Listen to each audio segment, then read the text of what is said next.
What's up, guys? It's Oblivious Gamer here. And well, Gundam Breaker 4 is finally out. This is a game that I've been very excited for since it was announced, and it's finally here. So of course, I've played it, I've put a decent amount of time in it, I've managed to get the game a little bit early, so I was playing it, and this video is going to be mostly like a review, impressions on everything, and my thoughts. Gundam Breaker 4 is coming off New Gundam Breaker. The game that was received horrible, it was terrible. New Gundam Breaker was kind of Bandai's attempt to bring the Gundam Breaker franchise to the West, making it global, because the Gundam Breaker franchise has mostly stayed in Japan. However, that game was launched in a horrible state, crashes, it was bad, people didn't like it, and for a while, a lot of us thought, well, this game did horrible, there's no way the Gundam Breaker franchise is going to return. Especially, it hurt a lot more because Gundam Breaker 3, which was the game before New Gundam Breaker, was loved by a lot of people. It's a fun game. It's very enjoyable. I loved it a lot. There was like a lot of expectation coming in, and New Gundam Breaker just didn't deliver it. Now, with Gundam Breaker 4, personally, I think there's not really a lot that they have to do. Like, they just have to be better than New Gundam Breaker. Is it a game that is going to be better than Gundam Breaker 3? I don't know. I think it's up there. I think it does a fantastic job. I think this is the game that we should have gotten instead of New Gundam Breaker. Like, I feel this would have been a much better product and people would have liked it more. And maybe we could have gotten, Gundam Breaker 5 or something else by this point if this was the game that was introduced instead of New Gundam Breaker. Personally, I've been having a lot of fun. It's just been addictive for me as somebody who loves the franchise, as somebody who loves Mobile Suit. This is just everything that I wanted. I'm able to create the Gunplas that I want, go on missions, fight, do cool combos, be creative. It's amazing. It's a very fun game. However, it's not the perfect Gundam Breaker experience, or it's not the best game it could be, because sadly, gameplay wise it's amazing, and I think that's the most important aspect. The how fun is it, and also how do they nail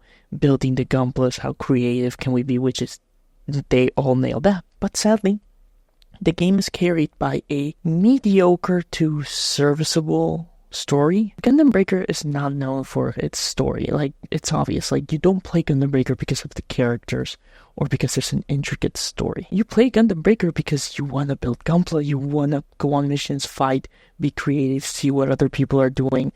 You play for that reason. You don't play it for the story. But the story is in this game. It's part of the product, so of course I have to consider it. And also, the story is not optional. Like, you have to go through it if you want to level up, if you want to unlock things, if you want to, get better parts. So you will have to write this.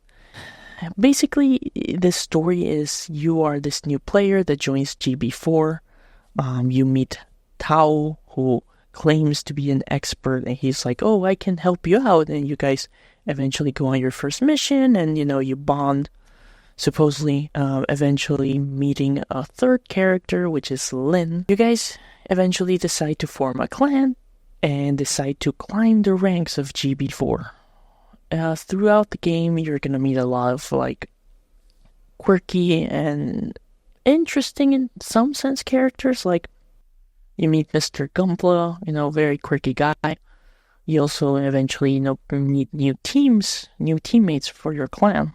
At the same time, as you're going through this, there's another character that appears called Lin, who just looks exactly like Lin, but behaves very weird, like a AI. And as you're playing the story, suddenly you're getting glitches and stuff suddenly not works properly. Again, I don't know, the story unfolds in an okay-ish manner, and you get to talk some of these characters, and you get to meet them, and you get to see some of their past and stuff. I don't think a lot of the characters are that interesting, but some are funny, some are quirky, and it can be alright knowing them. But in the end, the story is not something that is good. It does the job, and it will get you to where you want to go, but I personally wouldn't be playing this game for the story. So if you're somebody that, you're like, oh, I want this to have a good story, or you care about the story, you're going to be disappointed. It's not that great, to be honest. If my friends didn't beg me to join them, and your clan! Oh my god! You really joined a clan battle even though you knew you'd lose? It's laughable you thought you had a chance! Yeah. What's that? If you want to say something, say it! Oh, who am I kidding? You'll just whimper and apologize like you always do! Stop it! Huh? Gunpla and my friends! Stop making fun of them! What? You can push me around all you want, but I won't let you make fun of them. They're better than you'll ever be! Sarito! Fight me! But of course, most of you guys, you guys are probably fans of Mobile Suit, you guys are fans of Gundam Breaker, you guys are fans of Gundam in general. You guys are probably here and you know what you're here for, which is the gunpla action, which that the game does nail, which is, I think, the most important thing. I just mentioned the story because, again, as I said, it's part of the game, it's part of the product. You do have to go through this, so it's not an optional thing. And I just want to give a heads up, especially to new players, to new people who just are, oh, maybe the story's going to be fun. And then they just are like, what the hell is this? Now, when it comes to the gameplay, it's very straightforward. It's an action game. So basically, in the start, your mobile suit will be able to have a left melee weapon and a right hand melee weapon. At the same time, you can also have a right long range weapon and a left hand long range weapon. Some weapons that you're going to find will actually require to use both hands. So there's some long weapons like a great sword that, for example, will require you to use both your left and right hand. So you won't be able to, for example, dual wield. So there's definitely like variations there. Combo-wise, it's very, I would say, straightforward with the melee. Now, there is variety of weapons. So you have lances, chain weapons, different kinds of swords, different kinds of axes, and they all kind of have like their own combos and behaviors, which is really fun to learn. Sometimes like the twin blades is super cool when you're able to just spin that around and like push an opponent into a wall and just like spin that thing and get them stuck there.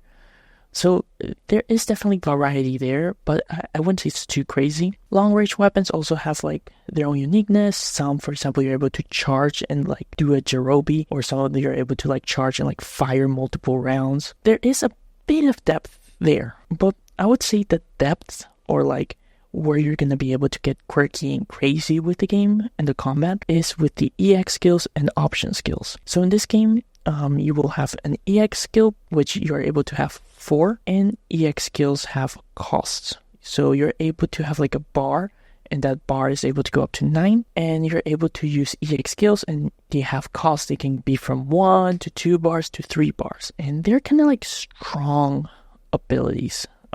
Some are like melee, some are, again, beams, some are just like power-ups or boosts, repair, and then you have the option skills. Now, option skills behave a bit different. You can carry 8 in total. So you have a palette of 4, and then you can swap to another palette of 4 on the fly. Each option skill has a cooldown. So unlike the EX skill that has a meter that they share, option skills, each skill will have its own cooldown.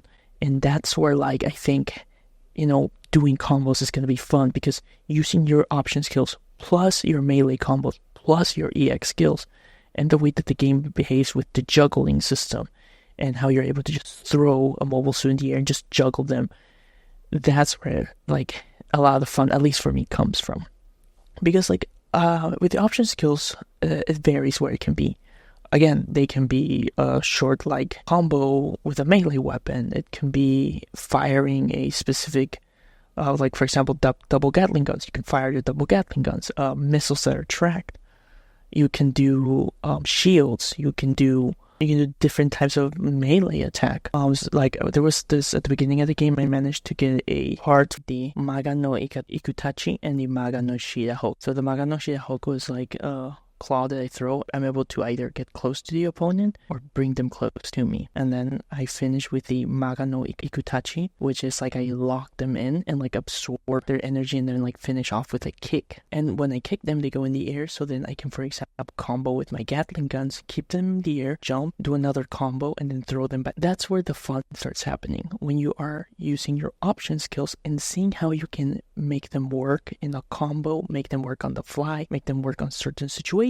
The thing with the game, how the option skills, you get them is depending on the parts. The big thing about the game is you're going to collect Gunpla parts. You're going to build it however you want. You can do a lot of stuff here. You can be very creative. But there's going to be parts that will have EX skills and option skills attached to them. So obviously, depending on what parts you use, you're going to have certain option skills and certain EX skills available to you. So that's another fun thing, because like you can tailor some stuff and be like, oh, I want my suit to be maybe more long range. I want my suit to be focused on close range.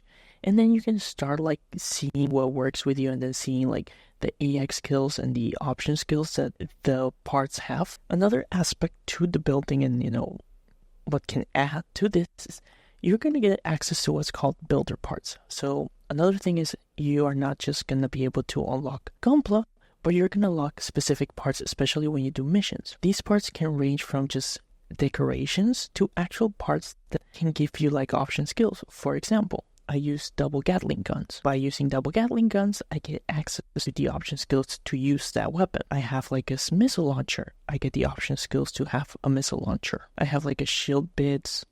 I also have like beam saber oscillation blade, which is like the blades that Aegis has. So I added them to my Gunpla, obviously everything through builder's part, and I can use it. And then I also added like a cloak. So using your builder slots again can also be more than just decoration, but can add to your skills and can add to like, oh, how I can do combos, how I can approach them. The game has a lot here. You're gonna be playing it a lot, repeating the missions because you're like, oh, I want to get this part. I want to increase my chance of getting this specific parts. Because this is the thing with the game. You're playing the missions and you're not guaranteed specific parts. So you would just have to do them and hey, get lucky. There are stats that you can get that increases your chance of rare or higher quality parts. But again, it's everything up to chance. In terms of the missions, there's not a lot of variety, I would say. I'm here for my Gunpla parts. I'm here to have fun with that, so it's not the end of the world for me, but I can definitely see how some people could get annoyed because of the lack of variety. For example, you have like suppress, you have boss rush, or you have like destroy target. But in the end of the day, they all kind of work the same way. You're gonna start in like a specific area, and it's gonna say wave 1. You're gonna be throwing enemies. You're gonna clear that area, and then you move to the second area, which is like wave 2. Then you move to the third area, which is usually that's your boss fight. So either you're gonna be fighting like a massive boss or a perfect great mobile suit, or sometimes you fight 3 like strong mobile suits. With boss rush, it's a little bit different, but again, it's kind of the same thing. You spawn in an area, you fight a boss, that's wave 1, then you go to wave 2, so you spawn in a different area, wave 2, another boss. But the gist is kind of the same. You're not open areas, they're like big areas where you're moving around. I kind of miss that with Gundam Breaker, like the areas, with Gundam Breaker 3, the areas weren't big, but there were definitely missions where like you are moving around to certain segments. So this one feels like a lot more straightforward, just contained in an area. You're not moving around, you're not exploring. But again, in terms of like what is the game, what you want to do, it does a good job. And it can be very fun, it can be very entertaining to just go in, get the parts, fight with the mobile suit that you build, and just have a blast. In terms of AI, I would say the AI is a bit dumb. I don't know if that's something you care or not. At least when it comes to like easy and normal mode, they are not that smart. Most likely you're just gonna wreck through them. You're gonna get insane combos. Hardcore, maybe they're a bit hard, but again, I feel the same way. Like, it's not a big jump. It feels more like the big jump with hardcore is just, oh, you have less time to complete stuff. Because that's another thing with like each of these missions, you kind of have like goals to be able to get like better rewards. And it's just like hardcore is like, oh, you have to do this quicker, or you have to do this amount of stuff to be able to, nothing too crazy. When it comes to like modes, you will have story mode, quest, and then bounty. All very straightforward. Bounty is just you fight like specific mobile suits. So there's a list and you choose them. A lot of times they're built by people, so you're able to like give a test on like, oh, see what this guy did, and like, oh, let's have my mobile suit fight him. Like, this, all of this stuff was available in previous Gundam Breaker games. So I wouldn't say they're bringing anything new. The biggest new thing is just the lobby system. So there's an online lobby. You can hang out with people. I don't know, like, I don't think it's that big of a deal. It's alright. I don't think it's too crazy. I don't think it's anything crazy. I think there's going to be people that are going to enjoy it. But as a hub, it's just very straightforward what it does. You have like your mission counter, you have your shop, you have the area where you can access your gunpla and just build clan, the area where like the identify clans. Personally, I'm having a lot of fun. It's what I wanted in a Gundam Breaker game. The combat is entertaining. Figuring out combos and trying things out with your option skills, then the EX, and then mixing them in with your regular combos, collecting different gunpla parts, and then like you painting them and being like, oh, I want this part to be small, or I want this one to be huge, or I want to lean this more to the left. That is the fun. And I think that's the main thing. If you're going to get Gundam Breaker 4, the main thing that you should be looking for.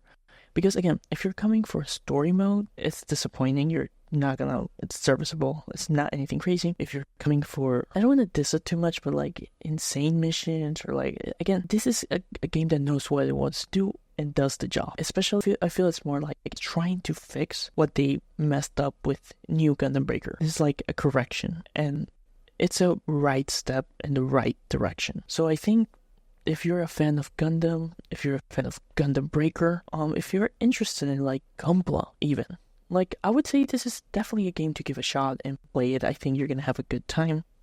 It's no way perfect, but it is solid in the specific things, which is combat, trying to collect your gunpla, being able to paint it, do what you want with it, which is what you want from this game. You're not here for an intricate story. You're not here for like, oh, this mission where like we saw a colony drop, and you're not here for that. You're here for the gunpla. At least that's what I am. Overall, I am glad the game came out. I think a lot of people are going to enjoy it, and it's definitely a game to give it a shot. As always, so guys, what are your thoughts? This has been Oblivious Gamer, and I hope you'll have a wonderful day or night wherever you are.